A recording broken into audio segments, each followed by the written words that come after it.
That's what we need right here, is to pull and do the engine air filter. On what? That's what we're gonna do.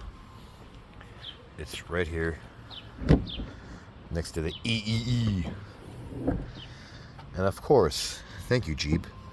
We have to move these, 4 of them. Look like 10 mils. Let's get them out. So I'm using a regular old Phillips bit. That's what we're gonna do. Use regular old Phillips bit. Let's get her out. So now we got it out, but right here, just be careful as you pull to the passenger side. You want to get this out because right here is pretty sharp plastic and you can cut yourself. So please be careful. You have to push these guys out past those guys to get the filter out.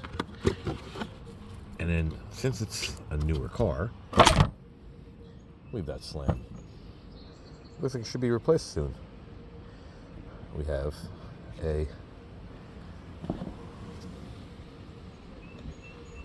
it's upside down. It's upside down on the, oh, okay.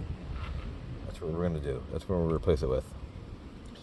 So this looks like it should be replaced sometime like now. So with this out of your way, you're gonna put it back.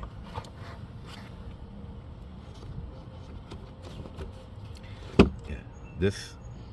Be careful with this plastic. Seriously, this right here is very sharp. So you want to make sure it's pushed all the way over to the passenger side, so they can line up.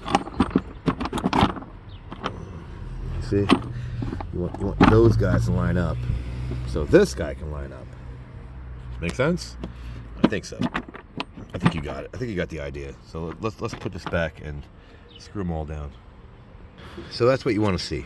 You want to make sure these guys are lined up. The whole housing is lined up. You have to fight these 4 over here and then crank them down because these are. Use a 10 mil, probably easier. Yeah, use a 10 mil because this will wear out that bit. Use the right bit. It's a little whatever it is. So like it, don't like it, share it, don't share it, subscribe, don't subscribe. Thanks for watching.